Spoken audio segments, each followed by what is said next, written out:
Hello प्यारे बच्चों। तो NPTES 01 यानी NCERT फिजिक्स टेस्ट सीरीज 01 के कुछ सेलेक्टेड क्वेश्चंस के डिस्कशन और सोल्यूशन के साथ आज का सेशन कंटिन्यू करते हैं बेटा। और मैं उम्मीद करता हूं कि अब तक हो चुके 2 से 3 टेस्ट में आपने बारी बारी से टेस्ट दिए होंगे, उनको एनालिसिस करा होगा। तो जो कुछ नया सीखने लायक है वो आप टेस्ट पेपर आपके पास होगा, आराम से मिलाते जाइए। टेस्ट पेपर संभाल के रखिएगा, क्योंकि यही अंतिम समय में जब नीट एग्ज़ाम बिल्कुल आपके करीब होगा तो रिवीजन का सबसे अच्छा संसाधन आपके टेस्ट पेपर्स है। तो सोल्यूशन एक एक करके मिलाते जाइए। जैसा टेस्ट पेपर में क्वेश्चन नंबर है बिल्कुल वैसा ही आपकी स्लाइड में भी क्वेश्चन नंबर है। तो 19 नवंबर को हुए NPTES 01 में सवालों की श्रृंखला में पहला सवाल, ये जो टेस्ट पेपर है आपका यूनिट मेजरमेंट डायमेंशन और 1D से रिलेटेड था। सवाल बिल्कुल सामान्य लेवल के थे। तो जरा मिलाते चलिए फटाफट से कि आपने कहाँ कहाँ सही किया, क्या क्या गलत किया। सारे नहीं बट सेलेक्टेड सवाल मैं डिस्कस कर रहा हूँ, सुने ध्यान से। पहला सवाल जैसे ये कहता है displacement of a progressive wave is represented by, displacement का एक फंक्शन दिया है और इस फंक्शन के आधार पर हमसे कहता है अगर x डिस्टेंस है और t टाइम है तो dimension of k by omega बताए। जानकारी होगी आपको कि साइन के अंदर वाले आने वाला ये वाला जो टर्म है ये एंगल जैसा है और एंगल डायमेंशन लेस क्वांटिटी है।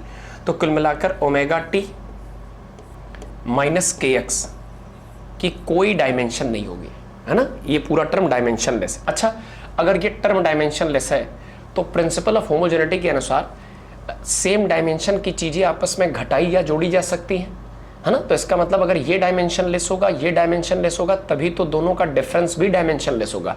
तो प्रत्येक क्वांटिटी डायमेंशन लेस।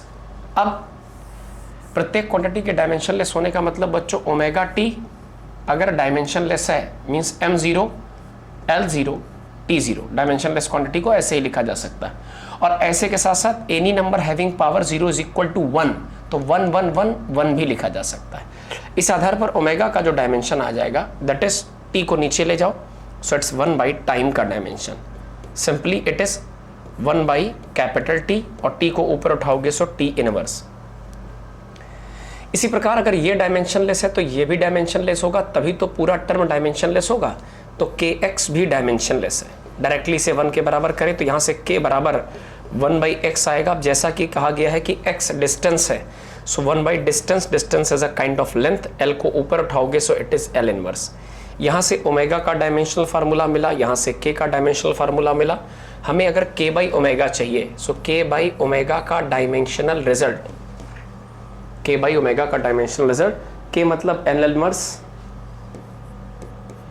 और ओमेगा मतलब t इनवर्स।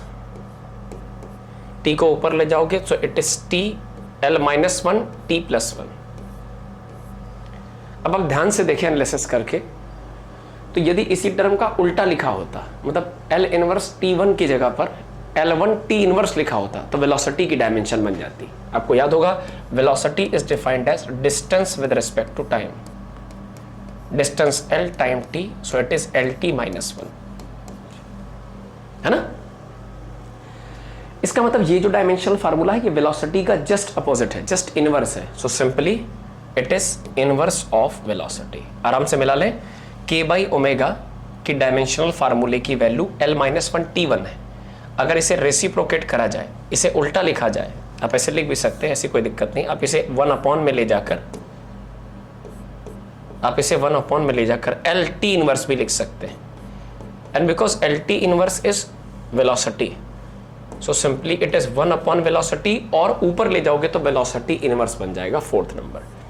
अच्छा, जब आप वेव मोशन वाला चैप्टर पढ़ रहे हैं तो आप उसमें एक बात और नोटिस कर पाएंगे, क्या कि डायरेक्टली जो बच्चे इस प्रकार से परिचित है कि हाँ displacement of a progressive wave ऐसा कुछ है, तो हम लोग कहते भी हैं कि t का कोफिशिएंट यानी ओमेगा अपॉन x का कोफिशिएंट यानी k, ये मिलकर वेव वेलोसिटी बन जाता है। तो अगर ओमेगा बाई k टर्म की डायमेंशन वेव वेलोसिटी जैसी है तो जो k बाई ओमेगा हमसे पूछा गया है ये वेलोसिटी का जस्ट रेसिप्रोकल होगा, वेलोसिटी इनवर्स होगा। तो एनालिसिस करने के कई तरीके हैं कि ये डायमेंशन लेस है तो प्रत्येक नंबर डायमेंशन लेस होगा। भाई जोड़, होमोजेनिटी का प्रिंसिपल यही कहता है कि जोड़ घटाने वाले जितने भी नंबर्स हैं, मतलब अगर 2 फिजिकल क्वांटिटी आपस में ऐड की जा रही हैं तो उनका डायमेंशन सेम होना चाहिए। सेम डायमेंशन की फिजिकल क्वांटिटी ही आपस में ऐड या सब्सट्रैक्ट की जा सकती है। जैसे मास में मास, टाइम में टाइम, फोर्स में फोर्स, प्रेशर में प्रेशर। तो ये भी अगर एंगल की जगह पर लिखी हुई बातें डायमेंशनलेस है तो ये भी डायमेंशनलेस, ये भी डायमेंशनलेस। बारी बारी से के और एक्स की, के और ओमेगा की डायमेंशन निकाली और बिल्कुल क्लासिकल तरीके से निकाल लिया। और एक और कि जिनको वेव पढ़ा हुआ है वो डायरेक्टली इस तरीके से सोच सकते हैं। फिर इसी श्रृंखला में एक और सवाल है, अगला सवाल टेस्ट बदल बदल के। दूसरा सवाल सिग्निफिकेंट फिगर से संबंधित है, जिसमें बहुत सरल सा नियम मैंने आपको बताया है कि जितने भी डेसिमल नंबर्स हैं, डेसिमल नंबर, उसमें फर्स्ट नॉन जीरो के आगे, फर्स्ट नॉन जीरो से लेकर आगे के सारे डिजिट सिग्निफिकेंट होते हैं। फर्स्ट नॉन जीरो से सारे आगे के डिजिट सिग्निफिकेंट, ये 0 0 0 छोड़ दीजिए, फर्स्ट नॉन जीरो से आगे के सारे डिजिट सिग्निफिकेंट होते हैं। डेसिमल नंबर्स का नियम है। तो डेसिमल नंबर सारे हैं, तो सारे डेसिमल नंबर में पहला, दूसरा, तीसरा, चौथा, पांचवा, 5 सिग्निफिकेंट फिगर इसके पास है, 4 सिग्निफिकेंट फिगर इसके पास है, 4 सिग्निफिकेंट फिगर इसके पास है। सो 5 4 4। इसी क्रम में आगे चल जाए बेटा, इनमें से कौन सी क्वांटिटी डिराइव्ड है? तो 2 ही प्रकार की क्वांटिटी, 2 से 3 प्रकार की, मतलब फिजिकल क्वांटिटी को कैटेगराइज किया जाए तो 3 प्रकार की क्वांटिटी। फंडामेंटल, जिन पर पूरी फिजिक्स आधारित है, फंडामेंटल से बनी डिराइव्ड, और जो बच गई मैथमेटिकल और फिजिकल में कॉमन है, सप्लीमेंट्री। तो इनमें से कौन सी क्वांटिटी डिराइव्ड है? तो मैं आपको याद दिला दूं, करंट फंडामेंटल है, मैं लिखता जा रहा हूं, करंट फंडामेंटल है, टाइम फंडामेंटल है, मास फंडामेंटल है। जूल एनर्जी की यूनिट है और एनर्जी एक प्रकार की डिराइव्ड क्वांटिटी है। So first part is the correct. Next question is correct value of 0 kelvin. हालांकि इसे थर्मल स्केल में सिखाया जाएगा, 0 डिग्री सेल्सियस को केल्विन में कन्वर्ट करने के लिए कह रहा है। तो आपको इतना बता दूं कि C/5 equals K minus 275.15 upon 5। मेरे कहने का मतलब है 3 स्केल प्राइमरी होती हैं। जैसे जब हम टेम्परेचर नापना सीखते हैं तो सेल्सियस, फ़ारेनहाइट और केल्विन में। सेल्सियस और केल्विन का आपस में कनेक्शन क्या है कि Celsius upon 5 is equal to Kelvin reading minus 275.15 upon 5। अब अगर बात 0 सेल्सियस की है तो इसे 0 करते ही ये पूरा नंबर बेकार और ये भी क्रॉस मल्टीप्लाई होकर बेकार। तो करस्पॉन्डिंग केल्विन की वैल्यू 273.15 करके आ जाएगा। So first option is the correct option, right. Then after बहुत प्यारा सवाल है 5वां, कहता है displacement is equal to a plus b t plus c t square, s is measured in metre and t in second, the unit of c। हमें c की unit बतानी। फिर वही प्रिंसिपल ऑफ होमोजेनिटी के आधार पर, अगर ये डिस्टेंस है, इफ इट इज डिस्टेंस, तो डिस्टेंस बनाने के लिए आपने डिस्टेंस को ही जोड़ा होगा। सो सी टी स्क्वायर का टर्म भी एक प्रकार की डिस्टेंस है। तो c t square is a kind of distance, और डिस्टेंस एक प्रकार की लेंथ है। तो सी का नहीं पता, टी मतलब टी स्क्वायर, और डिस्टेंस एक प्रकार की लंबाई है। टी को नीचे ले जाकर ऊपर ले जाओगे तो सी बराबर l t to the power of -2। और ध्यान से देखें, l t to the power of -2 के आधार पर अगर आप इसका यूनिट सोच पाओ, जिनको डायरेक्टली याद है, याद आ गया होगा कि एक्सेलरेशन का डायमेंशनल फार्मूला है। और जिन्हें यूनिट से आदत है वो याद करें, इसकी यूनिट मीटर और ये सेकंड स्क्वायर, तो this is metre per second square. So simply metre per second square, acceleration जैसा टर्म। नेक्स्ट टर्म की अगर बात करूं बच्चों, बहुत प्यारा सवाल है, ये 1D से रिलेटेड है। क्वेश्चन कहता है the area under velocity time graph gives the distance travelled by the body. अब मेरी बात समझिए, एक्चुअली वीटी ग्राफ का जो एरिया है उसमें वेलोसिटी और टाइम प्रोडक्ट में आता है, और वेलोसिटी टाइम का प्रोडक्ट में आना डिस्प्लेसमेंट देता है, ना कि डिस्टेंस देता है। Area under acceleration time graph gives the change in velocity. बिल्कुल सही बात है। जब आप acceleration definition is rate of change of velocity with respect to time, तो जब आप एटी ग्राफ का एरिया निकालेंगे, when you will find out the area under a t graph, तो ऐसा करने पर ए और टी प्रोडक्ट में आएगा, और एक्सेलरेशन टाइम का प्रोडक्ट में आना वेलोसिटी नहीं बल्कि चेंज इन वेलोसिटी देगा। So statement number 1 is correct and statement number 1 में कहा गया वेलोसिटी टाइम ग्राफ का एरिया डिस्टेंस देता है, जबकि सच्चाई है कि डिस्प्लेसमेंट देता है। सो फर्स्ट स्टेटमेंट गलत है और सेकंड स्टेटमेंट बिल्कुल सही लिखा हुआ है, सो इट इज ट्रू। अब आगे अपने हिसाब से पढ़ लीजिएगा। नेक्स्ट क्वेश्चन की अगर बात करूं बच्चों, एक vernier callipers screw gauge reading दिया हुआ है। कहता है the circular division as shown in the screw gauge are 5। अब दिमाग लगाएं, है क्या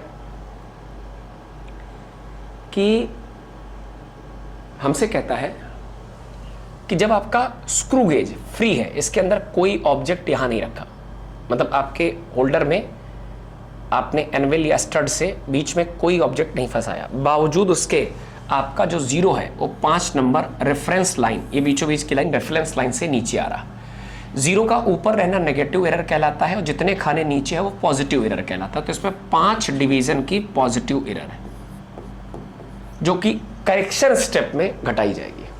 इसी प्रकार अगर मैं बात करूं बच्चों कि अगर हम इन्हीं स्टड के बीच में एक बॉल फंसा दे जिसके डायमीटर की हमको रीडिंग चाहिए, तो जैसे बॉल फंसाओगे आपका जो जबड़ा है, जॉ है, वो ओपन हो जाएगा और ओपन होते ही आपका जो स्क्रू है पीछे सरक जाएगा। अगर आप ध्यान से देखें, so you will find out what you will find out कि आपकी जो टोटल रीडिंग है, इसमें ध्यान से देखें, रीडिंग कितनी है, 1 step, 2 step, 3 step, 3 steps are there. पहली बात तो 3 मेन डिवीजन्स हैं, ठीक है। इसके बाद ध्यान से देखें तो रेफरेंस लाइन से 25वां खाना कॉन्साइड कर रहा, राइट। अब रीडिंग कैसे बनाते हैं, जरा दिमाग लगाएं। बेसिक तरीका है कि 1, 2, 3 डिवीजन्स। अच्छा, ईच डिवीजन कितना रीड करता है, तो क्वेश्चन कहता है the circular division shown in the screw gauge are 50, इसमें 50 डिवीजन है, and it moves 0.5 on main scale in 1 rotation. तो एक एक रोटेशन में 0.5 चला गया होगा। तो रीडिंग बनाने का तरीका आपको क्लास में सिखाया भी गया बच्चों, आपको याद होगा। रीडिंग बनाने का तरीका, मेन स्केल रीडिंग के 3 खाने एंड ईच खाना 1 रोटेशन 0.5 के पिच mm के टर्म्स में। एक तो काम ये हो गया, प्लस भले ही एरर हो बट अभी फिलहाल कॉन्साइडिंग खाना 25वां नंबर है, multiply by least count. Least count कैसे पता करते हैं, least count is simply pitch upon number of division in circular scale, number of division. बच्चा पिच कितनी है, 0.5, और उसके सर्कुलर रोटेशन में 50 खाने। डेसिमल हटाइए, 0 बढ़ाइए, 5 से काटेंगे 100 आएगा, 1/100 इज 0.01, 0.01। ऐड करते हैं, ध्यान से देखिए, 3 5 जा 15, इट्स 1.5 प्लस 0.25, 0.25, ये mm में आएगा। दोनों को ऐड करोगे तो 1.5 और 0.25, 1.75 mm, राइट। एक बात ये कंफर्म हो गई। अभी कहता है कि इसमें 5 डिवीजन्स का एरर है, 5 डिवीजन एरर है। 5 डिवीजन एरर का मतलब बच्चों 5 डिवीजन पॉजिटिव एरर, और पॉजिटिव एरर मतलब रीडिंग एक्स्ट्रा आ रही जो कि अंतिम स्टेप में आपको घटाना पड़ेगा। सो आप जैसे इसमें करेक्शन स्टेप लिखेंगे, लास्ट में स्टेप कर रहा हूं,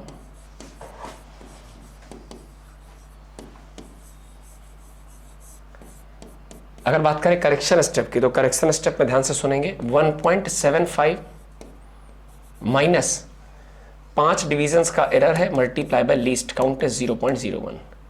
अब 1.75 में 0.05 घटा दोगे, so answer is 1.7 mm। This is the correct answer. अब इसमें आपके सारे आंसर डिफरेंट दिखाई दे रहे हैं। इट मीन्स जो हमारी मेन स्केल का फोटो है वो थोड़ा सा मुझे लग रहा है डिफरेंस है। जैसे अगर इसमें 2 खाने अगर आप काउंट करोगे, बहुत ध्यान से देखिएगा, बहुत एक्यूरेट बता रहा हूं। जैसा कि इसमें 3 खाने स्पष्ट दिखाई दे रहे हैं, तो उस हिसाब से मैंने मेन स्केल डिवीजन 3 लिया। सोचो अगर चित्र में 2 खाने दिखाई देते, सवाल की कॉन्सेप्ट पर हम बिल्कुल कन्फर्म है, एकदम सही चल रहे हैं।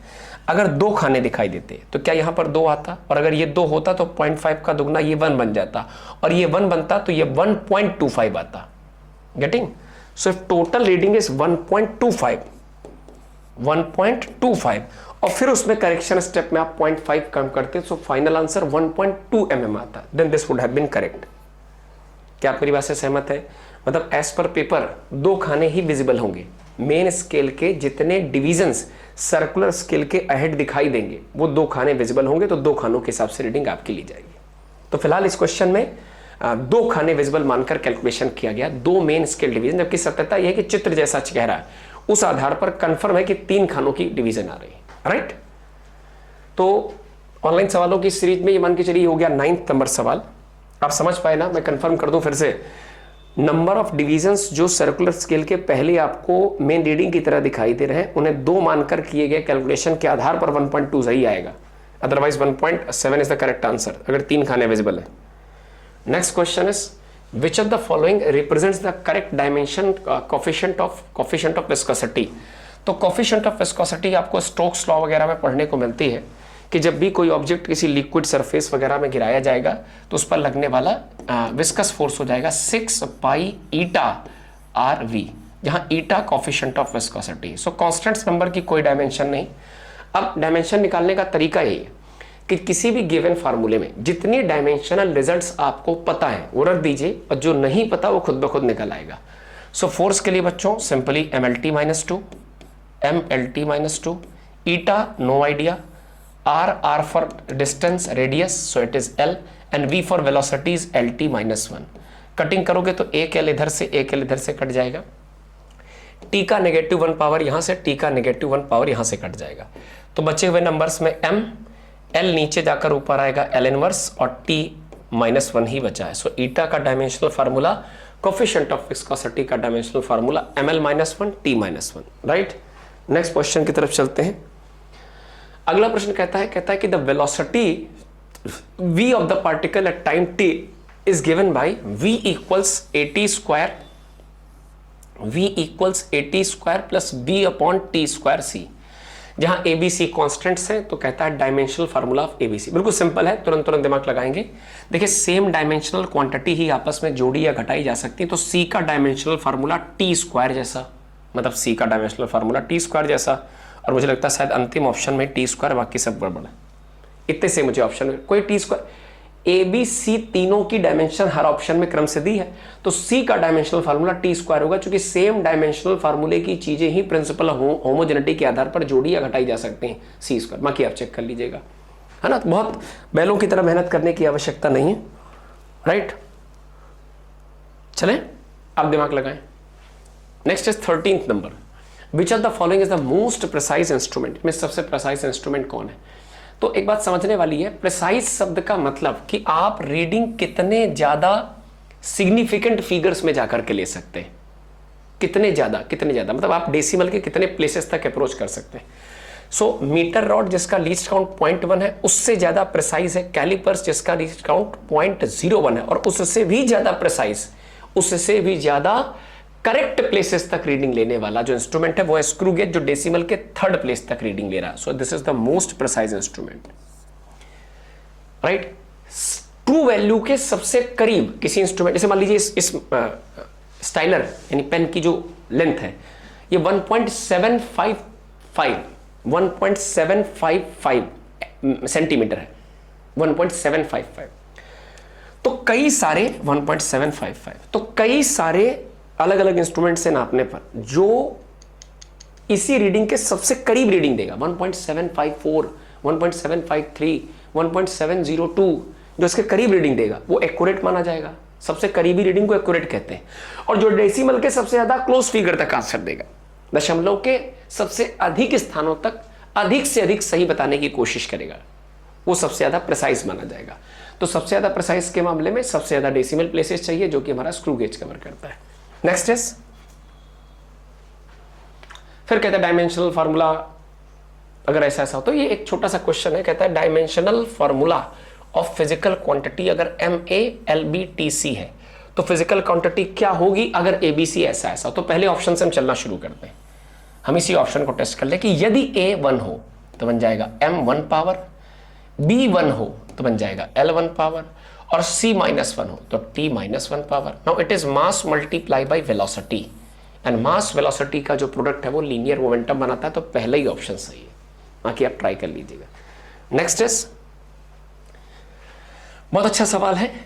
18 नंबर कहता है अगर स्पीड v है, एरिया a है और फोर्स F है, तो यंग्स मॉडुलस का करेक्ट डायमेंशनल फार्मूला क्या होगा। बच्चों आपको बता दूं, अभी हम लोग प्रॉपर्टीज ऑफ सॉलिड में पढ़ेंगे। Young's modulus is actually stress, Young's modulus is equal to longitudinal stress upon longitudinal strain. Strain is actually change in dimension upon original quantity. जैसे लेंथ की अगर बात करें so it is delta L/L, volumetric strain की बात करें delta v by v. तो strain एक ऐसी क्वांटिटी है जो रेशियो से बनी है, ऊपर भी सेम क्वांटिटी, नीचे भी same quantity, no dimension. Stress बिल्कुल प्रेशर के जैसा टर्म है, प्रेशर बोले तो फोर्स अपॉन एरिया जैसा है। तो यंग मॉडुलस की डायमेंशन डिसाइड करने में स्ट्रेस और स्ट्रेन दोनों का हाथ है, जो कि जिसमें स्ट्रेन डायमेंशन लेस है तो पूरा योगदान स्ट्रेस का है, जो प्रेशर जैसा है, फोर्स अपॉन एरिया जैसा है। अब अगर यंग मॉडुलस जो कि स्ट्रेस जैसा है, जो कि स्ट्रेस के जैसे डायमेंशनल रिजल्ट देगा, और वो प्रेशर जैसा है, और वो फोर्स अपॉन एरिया जैसा है, सो अगर आप एरिया को ऊपर ले जाएं सो it is F A inverse, F A inverse. इसमें वेलोसिटी का कोई रोल नहीं, so velocity with zero dimension, fourth option. Next is very good question, 22 number.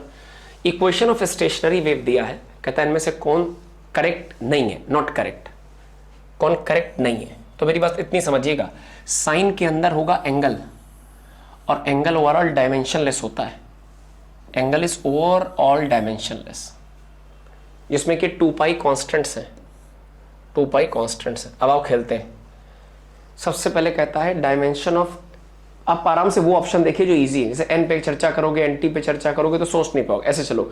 Dimension of x is L, x की डायमेंशन एल जैसी होगी, confirm L जैसी। क्यों x L जैसा होगा? लंबाई जैसा, लैम्डा खुद में वेवलेंथ लंबाई होती है, लंबाई से लंबाई कट जाएगा तभी तो अंदर डायमेंशनलेस क्वांटिटी बचेगी, और एंगल डायमेंशनलेस होता है, तो दिस स्टेटमेंट इज ट्रू।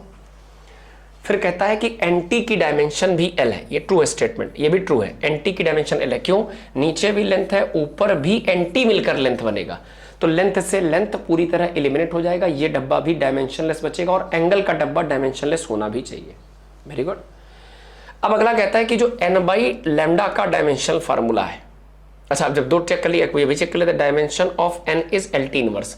अब जैसे इसको अगर हम एफर्ट करना चाहें तो हम ये जानते हैं कि एंगल के स्थान पर लिखी हुई वस्तु यानी n t upon lambda overall dimensionless, dimensionless को m0 l0 t0 लिखो, चाहे 1 लिख दिया करो। तो अगर मुझे मुझे मुझे मुझे अगर n की डायमेंशन चाहिए तो n का डायमेंशन बराबर लैम्डा ऊपर t नीचे, लैम्डा लेंथ t टाइम, ऊपर ले जाओ एल टी इनवर्स। सही है ना? ये भी सही, ये भी सही, ये भी सही। ऑब्वियस सी बात है, यही incorrect, this is the incorrect option. क्यों है? अपना डायमेंशन रिजल्ट से चाहो तो मिला के देख लो। कैसे बता दें? जैसे n by lambda, n by lambda को रोको तो क्या t नीचे चला जाएगा? तो n बाई लैम्डा का डायमेंशनल फार्मूला 1 बाई टी यानी t इनवर्स जैसा होगा, इन्होंने t बोला, यही गलत। नेक्स्ट इज 23वां number, the displacement of a body is given to be proportional of square of time lapsed. Simply displacement proportional to square of time, proportionality हटाओगे, constant आएगा, so s is equal to kt square. Magnitude of acceleration पूछा है, first differentiation will give you velocity that is ds by dt, ds by dt, इसे differentiate करोगे तो answer आ जाएगा 2kt। Second differentiation will give you acceleration, इसे फिर differentiate करोगे आएगा 2k यानी constant, so acceleration is constant. ऐसा डिस्प्लेसमेंट जिसमें ऐसा डिस्प्लेसमेंट जो प्रोपोर्शनल हो स्क्वायर ऑफ टाइम के, ये s बराबर ut plus half at square जैसा है, s बराबर half at square, constant accelerated motion को रिप्रेजेंट कर रहा। ये क्वेश्चन बना के भी सॉल्व कर सकते हैं।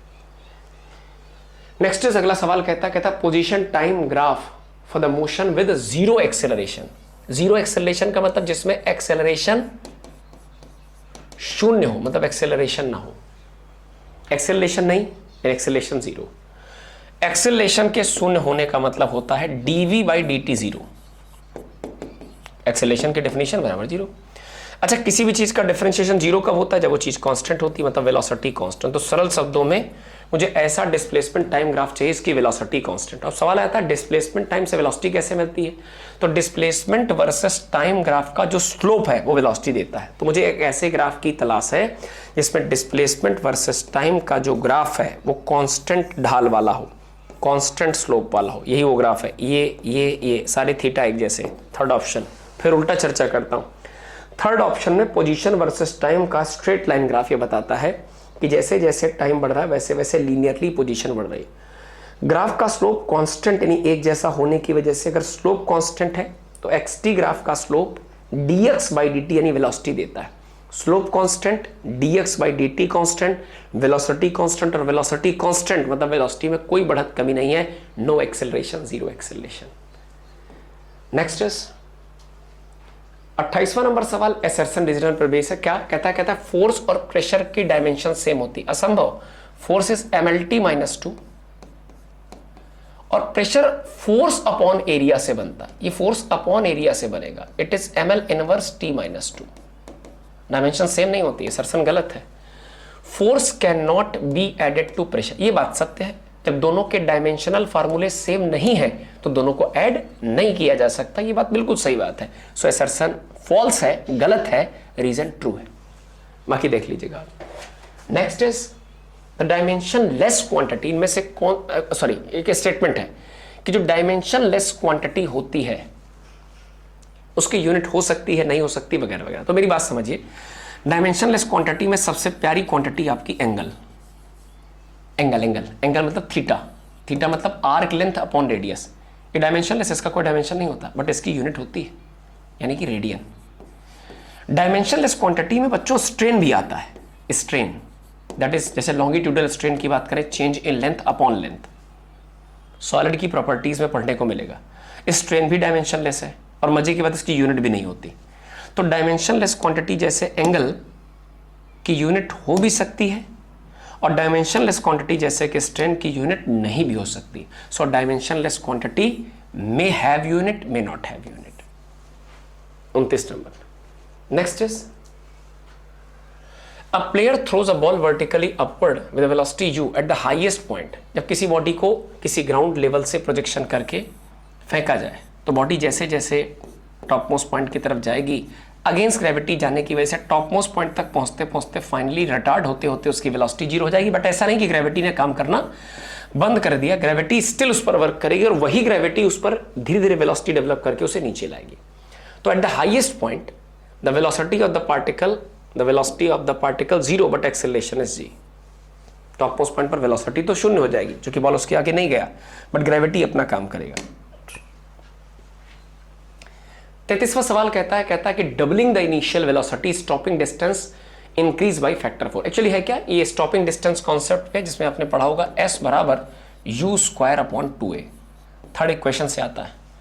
तो कहता है अगर हम इनिशियल वेलोसिटी को डबल कर दें, यानी अगर इसे डबल कर दें तो स्टॉपिंग डिस्टेंस 2 दूनी 4 गुना हो जाएगी। सही बात है, बिल्कुल सही बात है। एक्सेलरेशन का केस हो चाहे रिटार्डेशन का, stopping distance is proportional to the square of initial velocity. दोनों बातें सही हैं और ये करेक्ट एक्सप्लेनेशन भी है। एक्चुअली स्टॉपिंग डिस्टेंस कॉन्सेप्ट में थर्ड इक्वेशन के आधार पर हमें लगाते हैं कि अगर किसी गाड़ी की रफ्तार और उसके द्वारा ब्रेक लगाने पर कवर की गई धीमे धीमे धीमे धीमे धीमे धीमे वाली दूरी, अगर उन दोनों को थर्ड इक्वेशन से रिलेट करें तो s बराबर u स्क्वायर बाई 2a आता है, जिसके आधार पर स्टॉप होने वाली स्टॉपिंग डिस्टेंस इनिशियल वेलोसिटी के स्क्वायर के प्रोपोर्शनल होती है। अब अगर वेलोसिटी को दुगना करोगे तो डिस्प्लेसमेंट 4 गुना आ जाएगा। तो ये दोनों बातें सत्य भी है और ये सेकंड स्टेटमेंट पहले को सही से एक्सप्लेन भी कर रहा है, राइट? अपने हिसाब से देख लेना। देन 36 नंबर सवाल, the slope of the tangent of velocity time graph. तो अगर हम VT ग्राफ बनाएं, VT ग्राफ, ये टाइम एक्सेस है, ये वेलोसिटी एक्सेस है, तो किसी भी ग्राफ का जो स्लोप यानी थीटा यानी tan थीटा है ना, पता करने का तरीका है y axis property upon x axis property in differentiation. So it is simply dv by dt and dv by dt will give us acceleration. तो द टेंजेंट ऑफ या slope of tangent of VT graph at any instant, अब चाहे direct कह लो कि VT graph की slope का जो result है वो आपको dv by dt मतलब एक्सेलरेशन जैसी फिजिकल क्वांटिटी दे देगा, right? This is the 36th number. Next आगे बढ़े बच्चों, consider two physical quantities A and B related by this equation. तो डायमेंशन ऑफ AB पूछ रहा। अब मेरी बात सुनिए, बहुत बुद्धिमान बच्चों की तरह आंसर दीजिएगा कि अगर E stands for the energy है ना, X stands for the length and T for time, तो पहली बात तो ये समझिए कि इस डब्बे को ध्यान से देखिए कि जैसा डायमेंशन एक्स स्क्वायर का वैसा B का, मतलब B का डायमेंशन एक्स स्क्वायर जैसा है यानी L स्क्वायर है। एक बात ठीक है। देन आफ्टर एनर्जी बोले तो ml square T minus 2 is equal to l square का जो डिफरेंस आएगा वो भी एल स्क्वायर जैसा आएगा, मास का डिफरेंस मास जैसा, तो लेंथ स्क्वायर का डिफरेंस लेंथ स्क्वायर जैसा। अब और नीचे ए का नहीं पता, टी की जगह टी रखो, एल स्क्वायर से एल स्क्वायर खत्म, ए को ऊपर ले जाओ, या ऐसा भी कर सकते हैं, ए और टी सबको ऊपर ले जाओ, तो बनेगा एम ए, टी की पावर -2 में 1 ऐड होगा तो टी की पावर -1 बराबर 1। जो कटना था कट गया, तो ए का डायमेंशनल रिजल्ट आ जाएगा, एम नीचे जाकर ऊपर आएगा एम इनवर्स, और टी इनवर्स नीचे जाके ऊपर आएगा टी की 1 पावर। तो सिंपली ए का डायमेंशनल फार्मूला हो गया एम इनवर्स टी की 1 पावर। मिला? अब हमसे पूछता क्या है, वो कहता ए बी का डायमेंशन बताओ, अभी निकालते हैं। ए कितना, एम इनवर्स टी, और बी कितना, बी एल स्क्वायर जैसा। So simply m inverse l square t है कोई, m inverse l square t, third option था, मैं किया है l square m inverse t, third option. बारी बारी से पहले इन दोनों की हेल्प से इसकी डायमेंशन निकाली, फिर एनर्जी का डायमेंशन रखा, ऊपर एल स्क्वायर रखा, ए टी में ए रखा, टी टाइम का डायमेंशन रखा, ए टी को ऊपर ले गए, क्रॉस मल्टीप्लाई किया, बच्चों को नीचे लाकर ए की डायमेंशन निकाली, फिर ए बी के प्रोडक्ट की डायमेंशन निकाली। काम लेंदी है, बहुत कठिन नहीं। ये थोड़ा सा इसी आधार पर है, कोई बहुत कठिन काम नहीं है, आप इसको ठंडे दिमाग से सोचें तो कर सकते हैं कि the expression of energy density. तो सबसे पहले मैं आपको बता दूं, एनर्जी डेंसिटी मतलब energy per unit volume, energy मतलब ml square T -2, per unit volume मतलब l की पावर 3। इसका जो डायमेंशनल रिजल्ट है उसमें अल्फा ऊपर है, बीटा नीचे है। साइन फंक्शन के अंतर्गत आने वाली इन समस्त बातों में, है ना, साइन के अंदर जो एंगल आता है ये डायमेंशनलेस होता है। तो एक बात मुझे यहां भी चल रही, जो मैं साइड में करता जा रहा हूं, अल्फा एक्स अपॉन जो के टी का स्टेप है ये डायमेंशनलेस होगा, मतलब 1 के बराबर लिखो। Alpha no idea, x hope so length है, एक्स इज डिस्प्लेसमेंट यानी length, K Boltzmann constant, Boltzmann constant आप अभी देखेंगे, energy of any gaseous molecule is given by half of F K T. F degree of freedom number है, 2 number है, T temperature को नीचे लाओगे तो एनर्जी के रिजल्ट ml स्क्वायर टी की पावर -2 में टी नीचे जाकर ऊपर आएगा, so it will become theta inverse. ये के का डायमेंशनल फार्मूला है। So it is ml2 t की पावर -2 थीटा -1 और इनटू टाइम की single power is equal to 1। इन सबको उठाकर क्रॉस मल्टीप्लाई करने से पहले एल से ए के उड़ा दो, तो यहां से अल्फा का रिजल्ट क्या आ गया, एम एल टी -2 में एक चला गया -1, m l t -1 and theta inverse. यहां से अल्फा मिला, रख दो अल्फा की जगह, m l t inverse theta -1 सही है अपॉन बीटा, राइट। अब देखिए एक एरर हो रही है, यहां टी फॉर टेम्परेचर बोला गया है, टी इज टेम्परेचर, थोड़ा सा मिस्टेक हो रही थी, देखिए बच गई। ये टी टाइम नहीं है, टेम्परेचर है। तो के यानी बोल्ट्जमैन कांस्टेंट के डायमेंशनल फार्मूले में थीटा इनवर्स आया था, और टी फॉर टेम्परेचर की वजह थीटा, तो थीटा से थीटा बेटा कट जाएगा, तो अल्फा का डायमेंशनल फार्मूला बचा एम एल टी -2 mlt -2 बस। अब एनर्जी डेंसिटी का डायमेंशन ये लिखा है, एनर्जी पर यूनिट वॉल्यूम, और अल्फा बाय बीटा में इस डायमेंशन लेस टर्म का कैलकुलेशन करके अल्फा निकाल लिया, जो कि ऊपर रखा है, बीटा बचा है। तो अगर हम इन डब्बों को रिलेट कर दें, इक्विवेलेंट कर दें, एक दूसरे के आमने सामने रखें, सो जो कटता जाएगा, लाइक एम से एम कट जाएगा, एक एल से इधर का एक एल कट जाएगा, टी स्क्वायर से टी स्क्वायर कट जाएगा, है ना। तो अब आप बाकी मिला लीजिएगा, बीटा का जो भी रिजल्ट आ जाए, तो आई गेस कि बीटा का जो रिजल्ट आएगा उसमें एक एल से एक एल कट जाएगा, बीटा एल स्क्वायर जैसा आएगा, होप सो एल स्क्वायर जैसा ही आएगा। So fourth option should be correct. आप मिला लीजिएगा एक बार प्लीज, मैंने अपने अंदाजे से बताया है। नेक्स्ट इज अगला सवाल है, the distance travelled by the particle is related to time t. ये डिस्टेंस दी गई है, velocity of particle at 5 second. Simply velocity is known as rate of change of position with respect to time, अर्थात इसे differentiate करें। 4t square को differentiate करोगे 4 दूनी 8t आ जाएगा, और t बराबर 5 सेकंड पर वेलोसिटी चाहिए, तो 5 रखते ही 8 पंचे 40 मीटर पर सेकंड। सिंपल सवाल, सो इजी। अगला है जूल सेकंड किसका यूनिट है, क्लास में भी किया होगा आपने। Joule refers to the energy, है ना, energy ml square t-2 and second for the time. ध्यान से देखो तो टाइम की 1 पावर इसमें से 1 पावर कम कर देगी, सो it is ml square t-1। अब इसे लिखो ml lt-1, नहीं समझे, l स्क्वायर को तोड़ दिया, mass radius velocity mvr, Planck constant जैसा, प्लैंक कांस्टेंट जैसा, एंगुलर मोमेंटम जैसा। और इसमें से इनकरेक्ट स्टेटमेंट का सिलेक्शन करना है। तो इसमें से बता दूं बस एक थोड़ी सी बात कि इनकरेक्ट, तो हर मेजरमेंट में कुछ ना कुछ एरर होता है, कंफर्म सत्य बात है, it's true statement. Calculated value में भी एरर होता है, फार्मूले पर बेस होता है, सही बात है। Measured value, measurement can have more accuracy but let precision and vice versa. तो कोई भी मेजरमेंट जो बहुत एक्यूरेट है, मतलब सही रीडिंग के करीब है, हो सकता है वो कम दशमलव के स्थान तक हो, ये भी हो सकता है, और उल्टा भी हो सकता है कि कोई रीडिंग डेसिमल के ज्यादा प्लेसेस तक है बट उसमें एक्यूरेसी कम है, कई सारी चीजें, तो ये भी सही है। एक जो नहीं सही स्टेटमेंट है वो ये है कि परसेंटेज एरर रिलेटिव एरर से अलग होता है। सिमिलर, डिफरेंट का अपोजिट होता है सिमिलर। इसमें ये नहीं दिमाग लगाना कि रिलेटिव एरर और परसेंटेज एरर टर्म सेम है कि अलग अलग है। वो कहता है percentage error is different from relative error, नहीं, relative error multiplied by 100 becomes percentage error, so these are similar type of error। relative का मतलब होता है कि जैसे मैं कहूं कि 1 में से कितना एरर है और उसी को अनुपात में कन्वर्ट कर दूं कि 100 में से कितना एरर है, तो परसेंटेज एरर बन जाएगा। So relative error and percentage error are not different term, these are similar, not same, same भी नहीं है बट सिमिलर है। और इसके बाद ये वाला सवाल बहुत सिंपल है, इसको आप कर सकते हैं। लीस्ट काउंट ऑफ कैलिपर्स निकालने का तरीका, vernier least count is equal to 1 main scale division minus 1 vernier scale division. और वर्नियर स्केल और मेन स्केल का कनेक्शन क्या, 20 वर्नियर के डिवीजन 18 मेन के डिवीजन के बराबर है।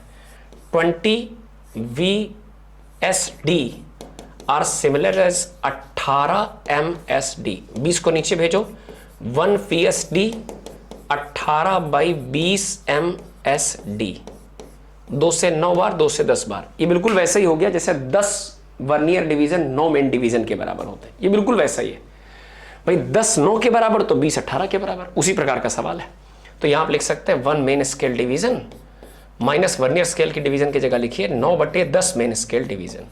मेन स्केल डिवीजन को अगर आप कॉमन ले लेंगे तो डब्बे में आपके पास 1 माइनस 1/9 यानी 1/10 बचेगा, 1 माइनस 9/10 यानी 1/10 बचेगा। Main scale division is actually centimetre scale का है तो 0.1 होता है उसका छोटा डिवीजन, और 0.1 का जब 1/10 टाइम्स करोगे सो इट्स 0.01 सेंटीमीटर। करेक्ट।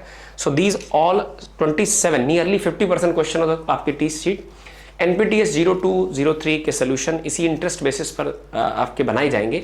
आप इनको अच्छे से देखें, और जो आपसे क्लास में सीखने में थोड़ी बहुत गलतियां रह गई, आप नहीं सीख पाए प्रैक्टिस क्वेश्चन के तरीके, तो उस प्रैक्टिस को आप इंप्रूव करने के पॉइंट ऑफ व्यू से इन सवालों को देखे रहें। तो सारे सोल्यूशंस ऐसे आपको मिलते रहेंगे। इंटरेस्ट बनाए रखिए, टेस्ट सीरीज से जुड़े रहिए, टेस्ट देते रहिए। जहां आपसे खुद की प्रैक्टिस में कमी रह जाती है उसको ऐसे ही पूरा किया जा सकता है बच्चों। Thank you for watching.